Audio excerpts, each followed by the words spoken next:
저는 제 차를 타면 늘 핸드폰에 있는 내비게이션 앱을 엽니다. 집을 갈 때나 교회 올 때나 가까운 어디 거리를 갈 때도 아는 길이지만 내비게이션을 제가 여는데, 이유는 이 트래픽 때문에 이 예측을 할 수 없잖아요. 시간은 지켜야 되겠고, 그리고 몇 시에 도착하는지가 가장 궁금하다 보니까 늘 그렇게 내비게이션을 제가 이용을 합니다. 처음 가는 목적지를 이렇게 입력해서 갈 때마다 그런 생각이 들어요. 야, 예전에 이 내비게이션 없이 어떻게 찾아다녔지? 여러분, 내비게이션 나오기 전에는 제가 기억으로는 맵 퀘스트라는 게 있었어요. 기억하세요? 맵 퀘스트? 맵 퀘스트가 있어요. 그건 인터넷으로 이렇게 똑같이 구글 맵처럼 어디서 어디로 간다 이렇게 주소를 이렇게 입력하면 나오는데, 오늘처럼 내비게이션으로 도와주는 게 아니고요. 그것을 이렇게 프린트를 해가지고 프린트한 걸 들고 이렇게 여기서 레프트 턴, 여기서 라이트 턴, 몇 마일 가면 무슨 엑시 이렇게 했어요. 제가 2000년도 EM 사역을 시작할 때 우리 그때 대학생들이 많았거든요. 저기 특별히 뭐 빙햄턴에, 올버니에, 버플로에, 저기 보스턴에, 롤아일랜드에, 그리고 저기 펜실베니아 유펜까지 말이죠. 쫙 있으면 동부 신방, 동부에 있는 우리 학생들 신방을 제가 1년에 2번씩 했었어요. 집사람하고 2박 3일 케어 패키지 뒤에 다 가득 씌우고, 둘이 꼬마애들은 그 밥 맡겨놓고, 그리고 2박 3일 아침에 출발하면 점심에 도착해서 그 학교에 있는 우리 교회 학생들 만나 점심 먹고, 끝나면 또 부랴부랴 맥퀘스트 미리 뽑아놓은 거 가지고 달려가고. 이야, 오늘날 그거 못 하겠어요. 상상을 할 수가 없어요. 근데 그때는 했어요. 근데 이제 내비게이션의 안내가 없으면 낯선 곳을 찾아간다는 것이 쉽지 않아요. 인생길도 그런 것 같지 않습니까? 내 삶의 인생 안내자가 되시는 예수님이 계시다라는 것이 얼마나 감사한지 몰라요. 예수님이 우리의 인생의 바른 방향을 가르쳐 주시는 분이지 않습니까? 선과 악의 갈림길에서 선으로 우리를 인도하세요. 빛과 어둠의 갈림길에서 빛이 무엇인지 우리에게 보여주세요. 거짓과 진실의 갈림길에서 진실이 무엇인지 우리에게 알려주시죠. 거룩함과 속됨의 갈림길에서 거룩함으로 향할 수 있도록 인도하시는 주님, 예수님이 우리를 하늘나라 가는 날까지 우리를 인도해 주실 거라는 믿습니다. 여러분, 바른 방향으로 향하는 것이 조금은 더디게 느껴질 수도 있습니다만, 예수님이 인도하시는 길은 우리가 어렵고 힘들어도 우리가 따라가야 되고 순종해야 될 줄로 믿습니다. 헨리 데이비드 thoreau라는 분이 쓴 월든이라는 책에 미국 인디언들에 대한 전통적 추수감사 예식인 버스크라는 내용이 기록되어 있습니다. 버스크는 일종의 마음을 새롭게 단장하는 의식이다라고 의미를 표현하는데요. 이 의식을 치르기 위해서는 단계가 있어요. 먼저 새 옷을 준비하고, 새로운 살림 도구를 준비하고, 가구들을 미리 마련해 놓는다고 합니다. 그리고는 이전에 사용했던 내 옷, 이전에 사용했던 어떤 생활품들을 다 이 마당, 그 마을 중앙에 다 모아놓고는요, 거기다가 불을 질러서 다 태워버린대요.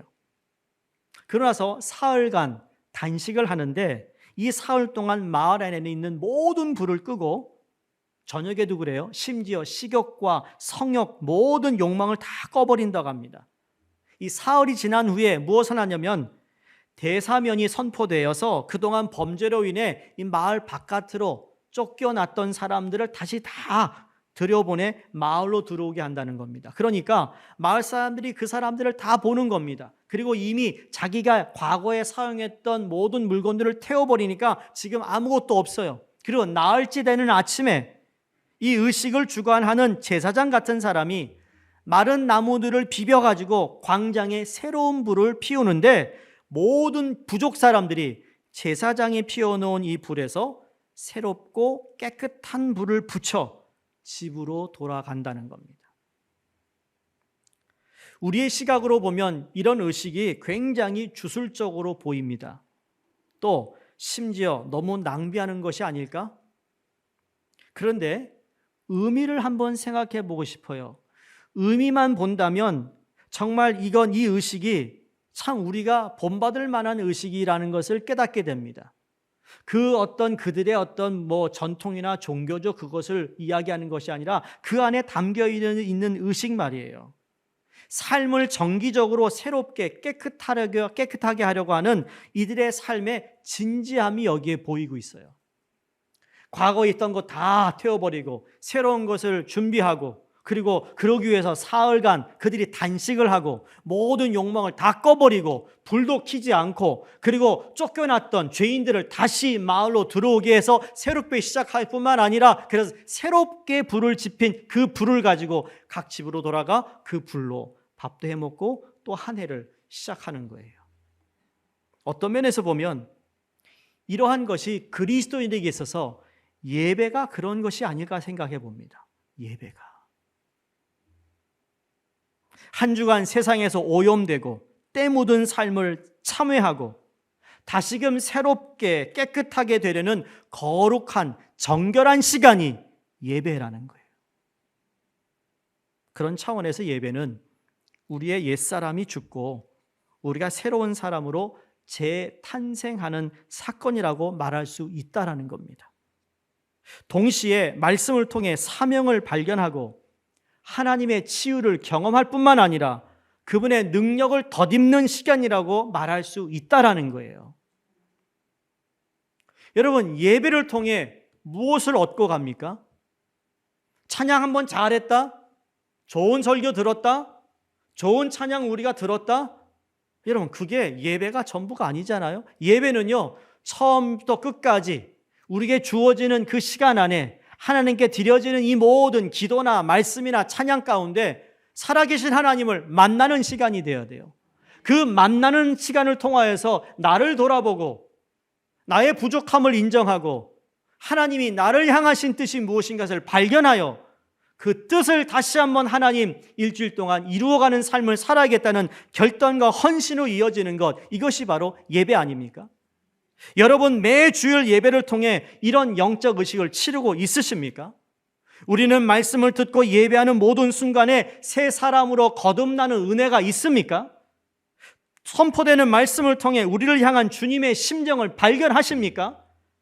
더 나아가 예배드리는 중에 하나님의 치유와 능력을 덧입고 있습니까? 어찌 보면 아까 우리가 불렀던 찬양처럼 너무 당연시하고 있습니다. 주일이니까 예배 드리러 가야 되는 거예요.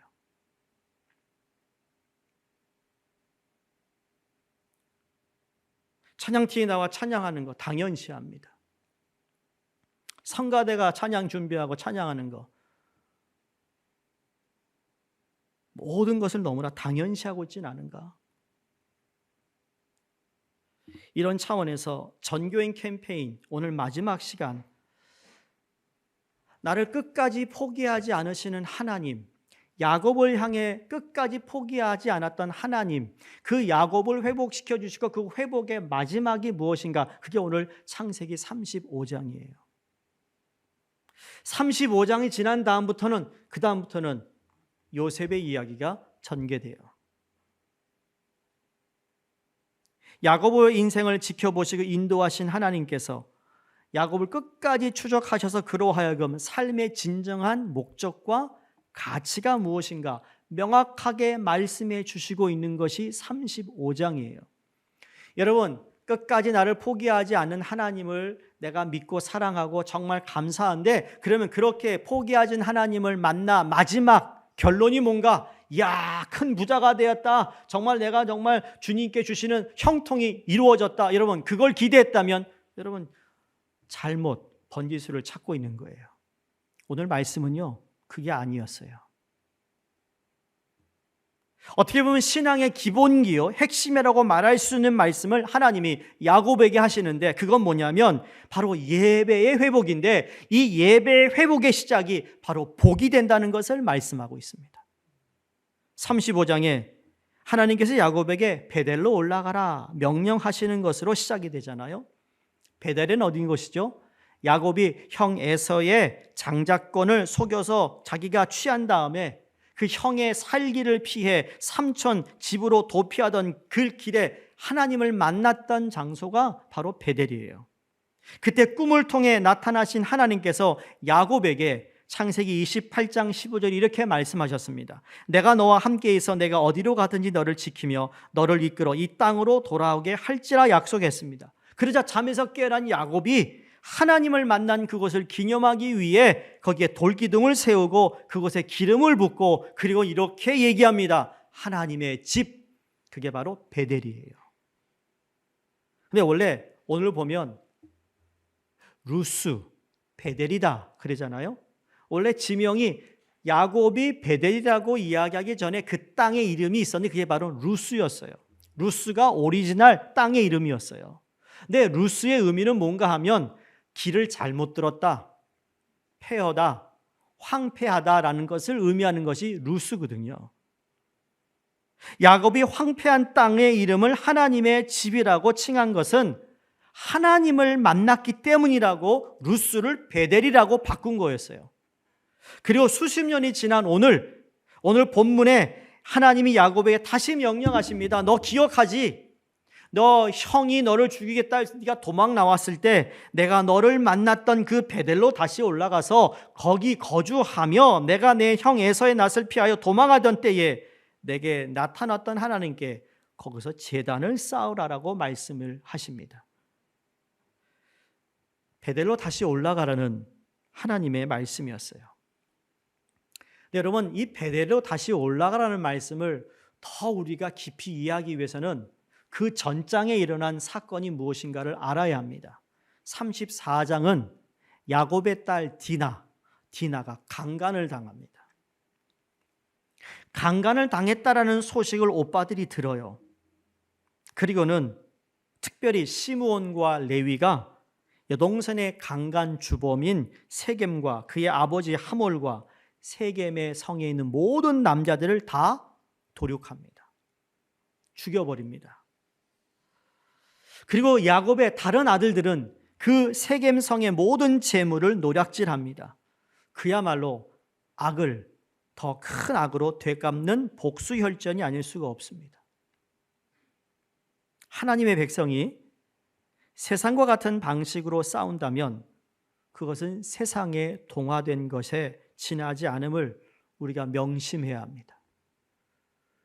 여러분, 우리는 하나님의 자녀라는 의미는요, 그리스도라는 것은 세상의 것으로 사는 사람들이 아니라는 겁니다. 오히려 우리가 세상법이 없어도 하나님의 말씀으로 우리가 도덕도 지키고 윤리도 지키고 모든 걸 지켜나가는 사람이 돼야 되는데, 어느 순간 믿는 사람들이요, 뻐끗하면 고소하고 소송하고 이런 식으로 말을 한다는 것은 너무나도 창피한 일입니다. 그런 차원에서 볼 때 야곱의 아들들은 세상과 싸운 것이 아니라 아예 세상이 되어 버린 것이에요. 심지어 하나님의 백성으로서의 구별됨을 상징하는 이 할례 예식을 속임수와 사기의 도구로 사용할 만큼 그들이 세상이 되어버리고 말았어요. 그게 34장에 기록된 말씀이에요. 사랑하는 성도님들, 하나님의 백성으로 하나님의 교회인 공동체는 선으로 악을 이기는 곳이어야 합니다. 어떤 경우에도 무력을 사용하면 안 되는 곳입니다. 도리어 평화와 사랑으로 싸워야 하는 것입니다. 거짓과 속임수를 쓰지 않아야 되는 것이고 분명히 진실과 진정성으로 싸워야 합니다. 그래서 바울이 로마서에 있는 교회에게 이렇게 말합니다. 권면하기를 아무에게도 악을 악으로 갚지 말고 모든 사람 앞에서 선한 일을 도모하라. 악에게 지지 말고 선으로 악을 이기라 말씀합니다.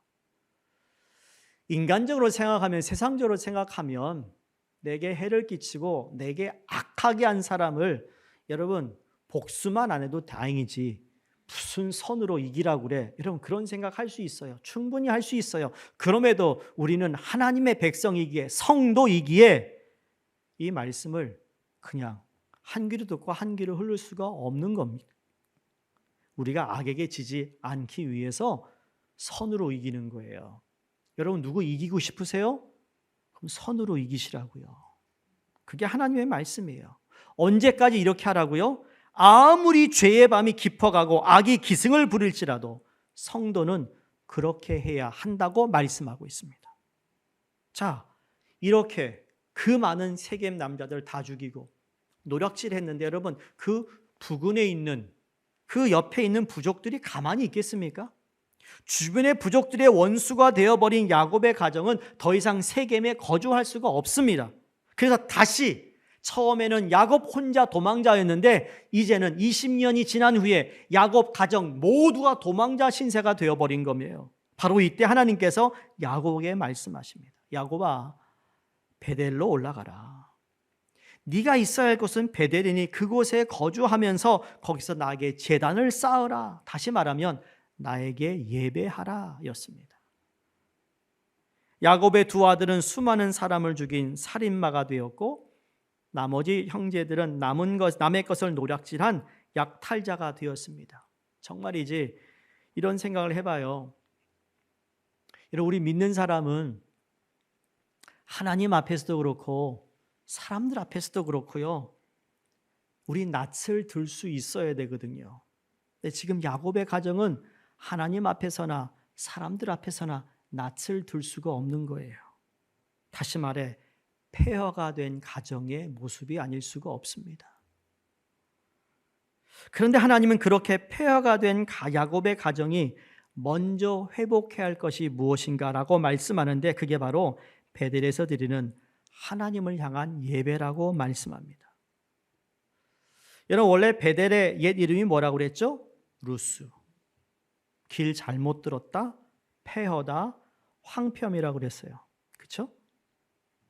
야곱이 그 옛날 황폐한 땅 루스에서 하나님을 만난 기쁨으로 예배의 단을 쌓았을 때 폐허와 같은 루스가 이젠 하나님의 집 베델이 되었듯이 지금 루스와 같은 폐허가 된 야곱의 가정이 다시 회복할 수 있는 유일한 길은 베델로 돌아가는 것밖에 없다라는 것을 말씀하고 있어요. 여기서 예배의 중요성을 다시 한번 발견하는 거예요. 예배는 우리 필링이 아닌 거예요. 여러분이 하나님 앞에 나와 예배드리는데 마음이 무겁고 정말 예배드릴 분위기가 안 되잖아요. 여러분 그러면서 하나님을 하면 안 돼요. 아예 안 하는 게 좋아요. 그 말은 하던 거 다 내려놓고 하나님께 온전히 예배드리는 데 집중하라는 거예요. 목사가 항상 예배 인도하잖아요. 말씀 준비해서 전하는데 제가 말이에요. 마음이 너무 무겁고 힘들어서 너무 그렇다면 여러분 제가 전하는 하나님의 말씀이 왜곡되기도 하고요. 제 감정이 섞여 나오는 말씀이 되면 나는 하나님의 대변을 하는 사람의 그 자격에 내가 지금 못 미치고 있어요. 그러면 안 되거든요. 제가 누구 얘기를 들어서 설교하는 사람인가요? 아니에요.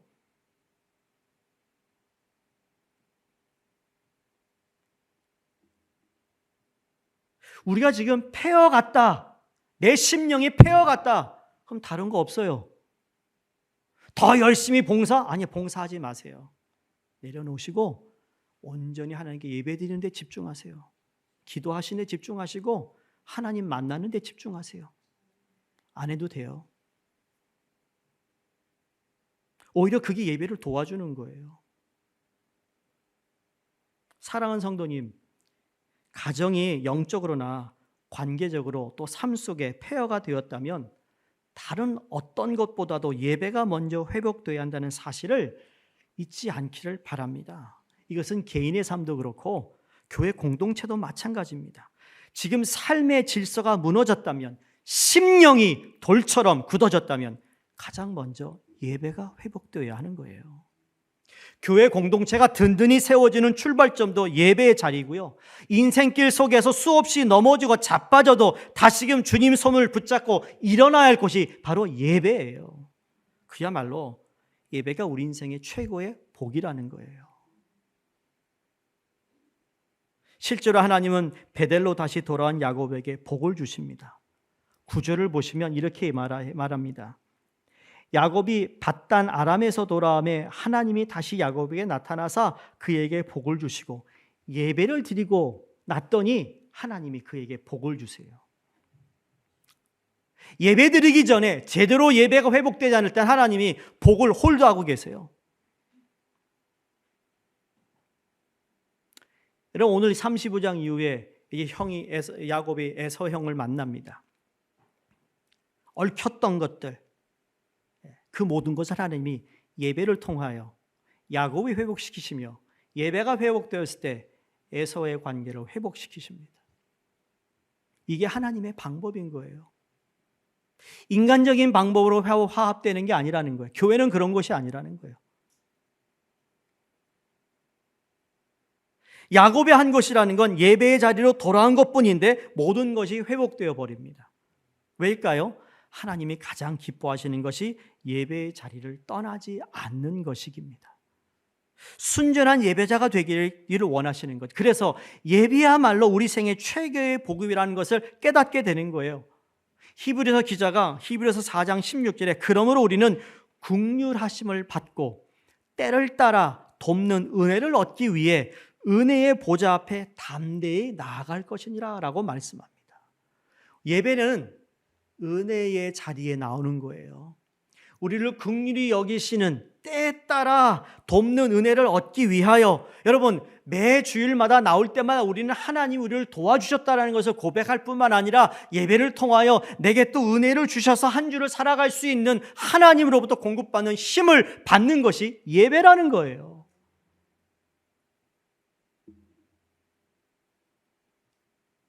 맷 레드민이라는 영국 찬양 가스펠 싱어가 오래전에 아주 히트친 찬양이 있어요. When the music fade. 찬양 집회를 하고 있습니다. 엄청난 악기를 동원해 하나님을 찬양하는 복음 축제를 하고 있습니다.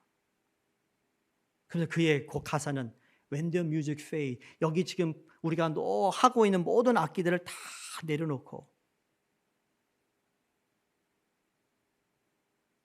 피아노든 기타든 드럼이든 바이올린이든 첼로든 다 내려놓고 우리 스스로가 하나님 앞에서 예배자로 서야 된다라는 가사에 아주 정말 은혜가 넘치는 그런 가사의 찬양이 있어요. 무슨 말이에요? 그런 것이 없어도 우리는 하나님께 예배 드릴 수 있어야 된다는 거예요. 피아노 없어도 되고 기타 없어도 되고 악기 다 없어도 돼요. 그래도 우리는 하나님께 예배자로 설 수 있어야 된다. 한번 그렇게 예배 드려볼까요? 필요 없어요. 없어도 되는 거예요. 왜? 예배는 누가 올려드려요? 예배하는 자예요.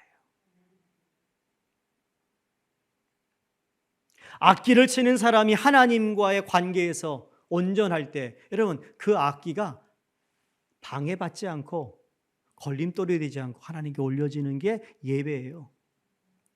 특송하는 자나 찬양하는 자나 성가대원 한 사람 한 사람이 하나님과 앞에서, 사람들 앞에서 걸림돌이 되지 않고 방해가 되지 않고 온전히 하나님을 위하는 그 심령으로 찬양을 드릴 때, 여러분, 어떤 찬양을 불러도 그 찬양은 은혜가 되는 거예요. 은혜는 누가 주는데요? 곡이 준다고 생각하세요?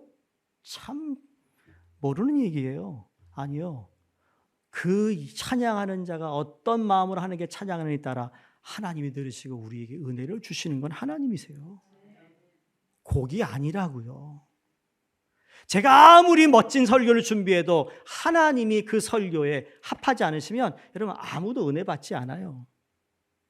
하나님의 은혜가 그런 거라는 거죠. 그게 바로 예배의 자리예요. 싫어요? 안 하면 돼요. 아파요? 쉬면 돼요. 저 아시잖아요. 내가 누가 쉬게 했다 그러면 내가 안 쉬게 했나요? 다 쉬게 하잖아요. 힘드세요? 쉬어요. 괜찮아요. 없어도 돼요. 앞으로도 그럴 거예요. 마음고생하지 말아요. 밥도 마찬가지예요. 그럼 누가 하냐? 안 먹으면 돼요. 뭘 걱정해? 던킨도넛 사다 먹으면 되잖아요. 안 먹어도 돼요. 그게 문제가 되면 안 하면 되는 거예요. 성도님들 똑같아요. 그것 때문에 힘들어하지 마시란 얘기예요. 중요한 건 하나님께 온전한 예배 잘 드리자. 지금 4주 동안 4주째인데 여러분 야곱을 그렇게 단련시키고 나서 결론이 뭐였습니까? 뭐예요? 예배 잘 드리는 거였어요. 예배가 회복되는 걸 하나님이 원하셨어요. 야곱이.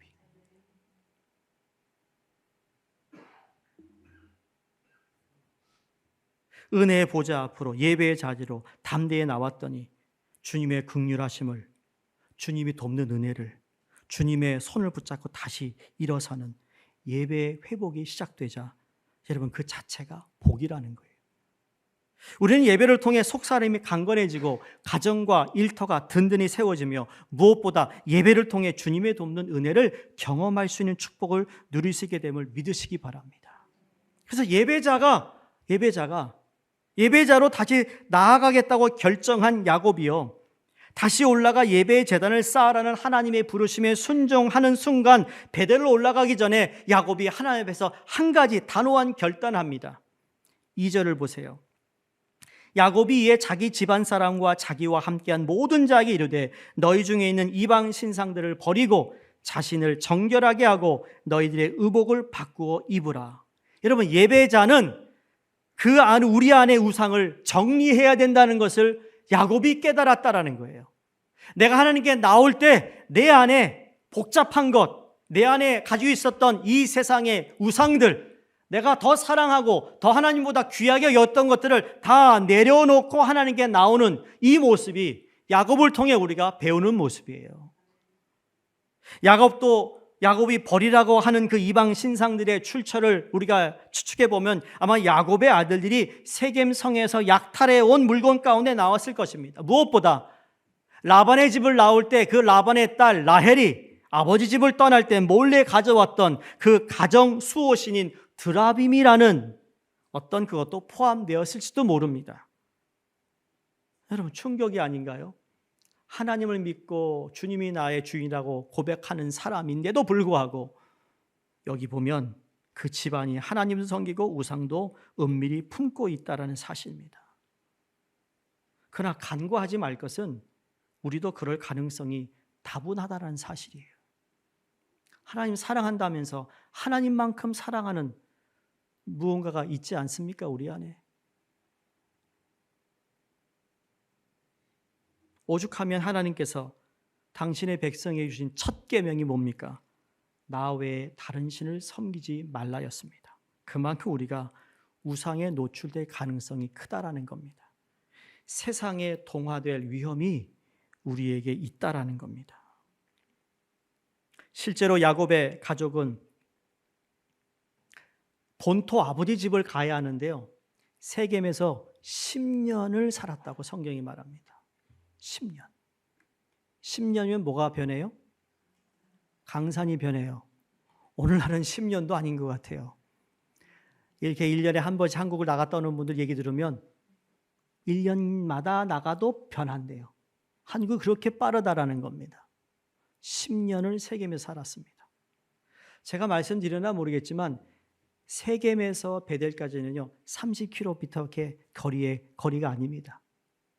세겜에서 베델까지 30km 거리예요.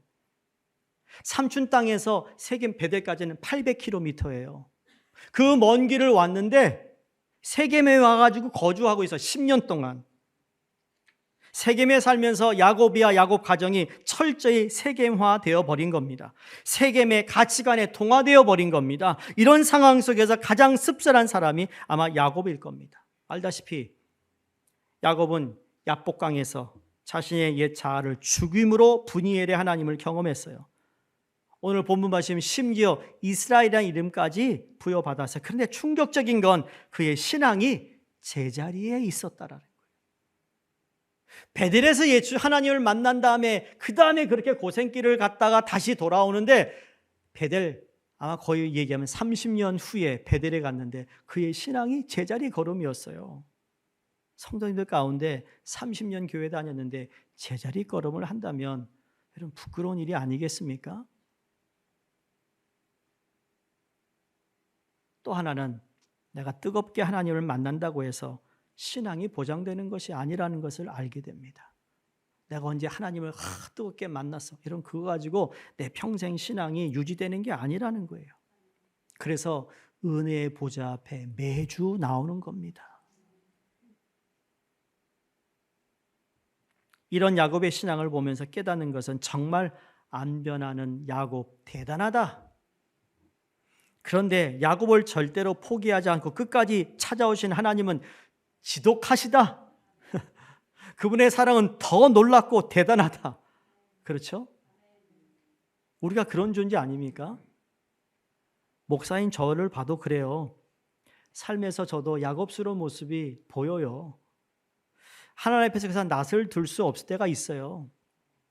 근데 놀라운 것은 그런 야곱스러운 저 또한 포기하지 않고 끝까지 주님께서 나에게 은혜를 주신다는 거예요. 이게 저에게만 아니잖아요. 우리 모두가 다 동일합니다.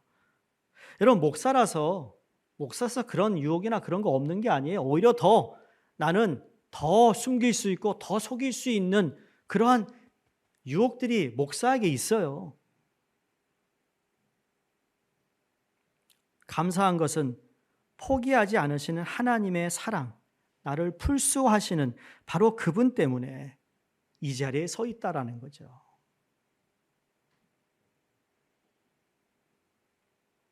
그걸 야곱도 깨달았습니다. 이 세상 속에서 하나님을 만난 사람으로 살기 위해서는 반드시 예배의 자리로 돌아가야 한다는 것. 무엇보다 예배의 자리로 돌아가기 위해서는 삶의 모든 우상을 정리해야 함을 야곱이 깨달았어요. 그리고 집안에 있는 모든 이 신상을 찾아낸 뒤에 그것을 다 땅에 묻어버립니다. 이 행위가 무엇을 의미할까요? 이제 앞으로는 오직 하나님만 섬기겠다. 오직 하나님께만 충성하며 살겠다는 거룩한 의지의 표현이고 결단이었습니다. 제가 그래서 여러분 마지막 오늘 목장 모임 캠페인 마지막 여러분 모임 때 여러분이 결단하실 게 있다면 결단하셔야 돼요. 고백하세요. 내게 이런 우상이 있었는데 여러분 앞에서 시인하고 내가 이제는 다 묻어버리고 새롭게 하나님 앞에 예배자로 서겠다라는 결단이 있기를 간절히 바랍니다. 참된 예배의 출발은 우리 안에 은밀히 자리 잡고 있는 우상들을 정리하는 것부터 시작이 되는 겁니다. 하나님이 아닌 것을 하나님으로 모셨던 것을 우리는 그거를 참회하며 하나님보다 더 사랑하고 귀중히 여겼던 것을 내려놓은 것으로부터 참된 예배가 출발한다는 것입니다. 내가 무엇을 가장 사랑하는지, 내가 최종적으로 무엇에 의존하고 살고 있는지, 내가 어디에 가장 높은 충성을 바치며 살고 있는지를 묻고 답하는 것이 여러분 예배의 자리입니다. 한 가지 더 주목할 것은 야곱의 가족이 모든 이방 신상을 땅에 묻고 세겜을 떠나 예배의 자리로 향하자 하나님께서는 야곱의 현실적 두려움의 장벽들까지 허물어 주십니다. 5절을 보세요. 세금 근처 상수리 나무 아래에 묻었다고 그래서 4절 하반절에 5절에 그들이 떠났으나 하나님이 그 사면 고울들로 크게 두려워하게 하셨으므로 야곱의 아들들을 추격하는 자가 없었더라. 야곱에게 있어서 현실적으로 가장 두려운 것은 이제 세겜 주변 부족들이 힘을 모아 야곱과 야곱의 가족들에게 복수하는 거였습니다. 그래서 도망 나오잖아요. 여전히 그들을 쫓아오고 있습니다. 항상 반복이에요. 신앙생활 제대로 못하면 항상 똑같은 일이 벌어진다고요. 속여서 장자권을 빼앗았던 야곱이 혼자 도망옵니다. 형이 죽이게 또 쫓아옵니다. 베델에서 하나님을 만나고 하나님 그를 내가 너와 함께 할게. 에서가 쫓아오지 않습니다. 여러분 에서가 라반 삼촌 집을 몰라요? 왜 몰라요? 쫓아가신 하나님이 못 쫓아가게 막으신 거죠.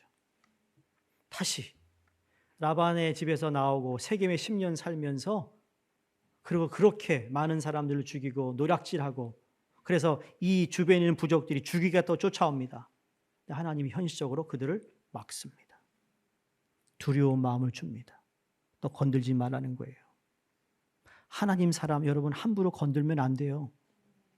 우리는요 교만한 이게 아니라 하나님의 자녀라는 사실에 대해서 내가 그래서 제가 두 번째 주인가요? 세 번째 주에 소유와 그렇죠? 우리 존재의 말씀드린 거 내가 어떤 존재라는 거에 대해서 자부심을 가지고 있어야 돼요. 우리는 하나님의 자녀입니다. 거룩한 백성입니다.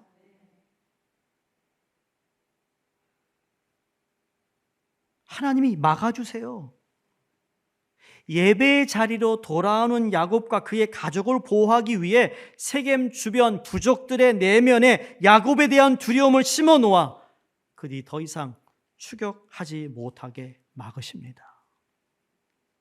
우리는 여기서 하나님은 당신의 자녀들이 버릴 것을 버리고 예배의 자리로 돌아오면 현실적 문제도 풀어주신다는 것을 발견합니다. 그런 차원에서 볼 때 한편으로 예배는요, 한번 따라해 보세요. 풀림의 시간이다. 풀리는 거예요. 예배 잘 드리고 하나님께 나오면 여러분 고민거리도 풀리고 두려워하던 문제도 풀리고 복잡한 삶의 실타래가 풀리는 시간이 예배예요. 하나님이 열면 닫을 사람이 없어요. 하나님이 닫으시면 열 사람이 없다고 하셨잖아요. 우리 안에 숨겨둔 우상들을 깔끔히 정리하고 예배의 자리를 더욱 사모함으로 예배를 통해 현실적인 삶의 문제까지도 풀리는 기적을 경험할 수 있는 은혜가 우리에게 있다는 사실을 믿으시기 바랍니다. 오늘 그래서 암송한 말씀이 그런즉 너희는 먼저 그의 나라와 그 일을 구하라. 그리하면 이 복은 너에게 더하시리라. 여러분 우리는 먼저 그 나라와 그 일을 구한다고 얘기는 해요. 말은 해요. 그렇게 살아가는 걸 보이는데 여러분 그 속에 있는 그 마음을 심중을 하나님이 보고 있어. 그러니까 더하시는 은혜를 못 받고 있는 거 아닌가요? 하나님이 거짓말 하시겠어요? 왜 예배를 드려도 내가 평안이 없을까? 예배를 드려도 왜 내게 자유가 없을까? 예배를 드리고 나서도 왜 여전히 나는 이렇게 불안할까? 여러분 거기에 초점을 맞추고 거기에서부터 문제를 풀 생각을 해야죠. 다른 데서 풀려고 하면 안 되는 겁니다. 하나님이 푸셔야 되는 거예요. 드디어 야곱 가족이 가족들 데리고 가나안 땅 베델에 도착합니다. 6절에 7절이에요. 야곱과 그와 함께한 모든 사람이 가나안 땅 루스 곧 베델에 이르고 루스 뭐라고요? 잘못 들어선 길이에요. 폐허예요. 곧 베델에 이르고 그가 거기서 제단을 쌓고 그것을 엘 베델이라 불렀으니 이는 그의 형의 낫을 피할 때에 하나님이 거기서 그에게 나타나셨음이더라. 자, 이제 엘 베델에서 하나님의 임재를 경험해야 되는 겁니다. 여러분 베델이 장소였어요. 처음에는 하나님을 만나서 이제는 내가 베델이라고 부르겠다 그랬어요. 지금은 야곱이 깨닫고 돌아와서 이 엘 베델 이 베델에서 하나님 임재를 경험하는 것을 이야기하고 있어요. 단을 쌓았습니다. 말한 대로 베델이 하나님의 집인데 엘 베델은 하나님의 집의 하나님이에요. 여기에 주목할 것은 그 땅의 이름이 루스에서 베델로, 근데 이제 베델에서 엘 베델로 변화되는 겁니다. 마치 야곱의 신앙의 역사를 보여주는 것 같습니다. 황폐함, 폐허를 의미하는 루스처럼 형의 살기를 피해 도망가던 야곱의 삶이 황폐함, 루스 그 자체였어요. 그거 루스에서 하나님을 만나요. 그래서 하나님의 집 베델이라고 칭했어요. 그런데 이후 야곱의 삶의 궤적을 보면 하나님을 만난 사람의 모습이 크게 보이지 않았습니다. 그의 삶이 철저히 세상과 동화된 욕망의 삶이었어요. 여전히 자기의 삶 가운데 이중적 이 신앙의 형태가 보였어요. 짐작하게 보건대 그가 하나님을 만난 베델을 그저 장소로만 의미 부여했기 때문이 아닐까라는 생각을 해봅니다. 오늘날로 쉽게 말하면 나 교회 갔다 왔어 입니다. 교회 예배당 밟고 왔어 그렇게 생각한다는 거예요. 교회 갔으면 하나님을 만나고 임재를 경험해야 되는데 교회 갔다 왔어. 오늘 그 찬양 좋았어. 뭐 이런 식으로 얘기해요. 그 사람 오늘 기도 잘하대.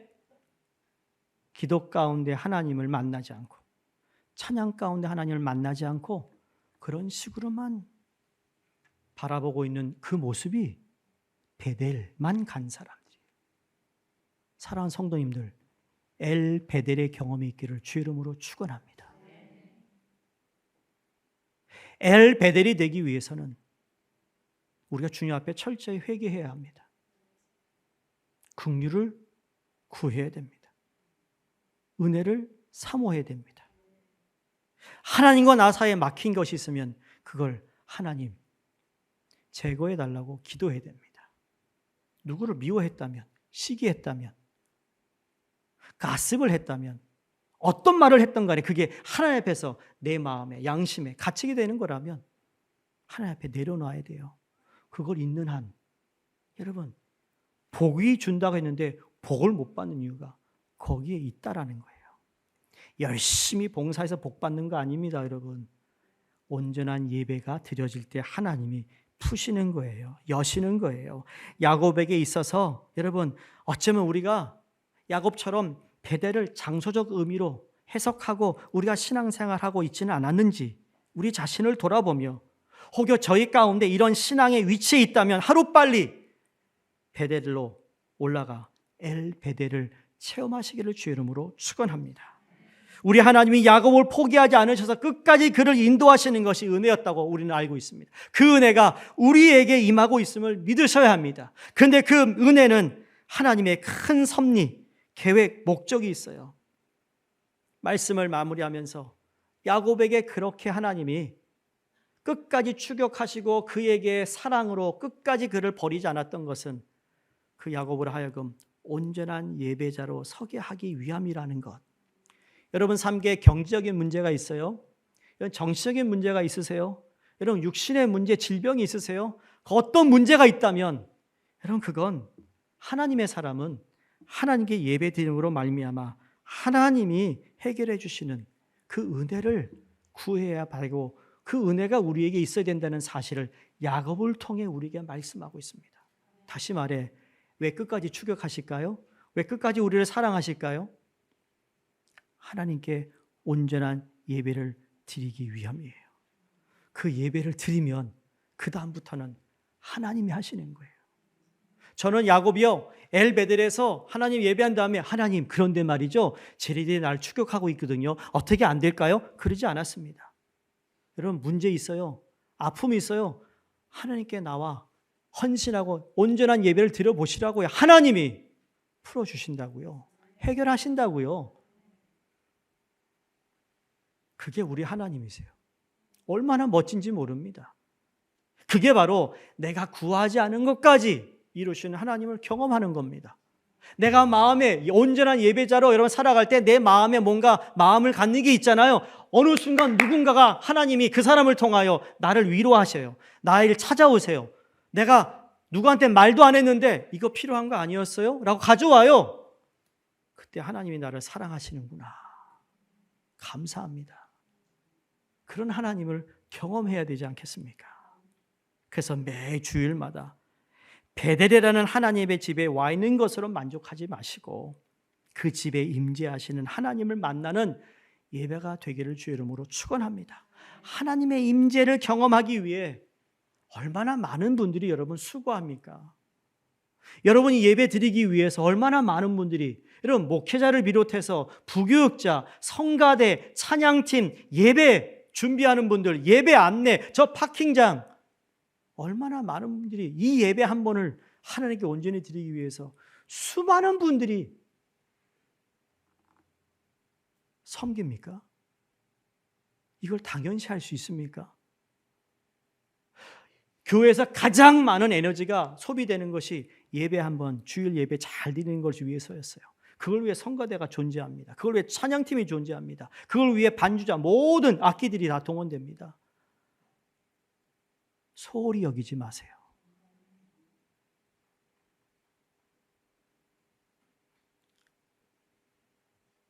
매주 드려지는 예배를 통해 하나님의 집에 온 것으로 만족이 아닌 하나님의 임재를 갈망하여 우리 속사람이 하나님의 임재를 경험하는 그런 회복되는 예배가 되기를 주의 이름으로 축복합니다. 기도하겠습니다.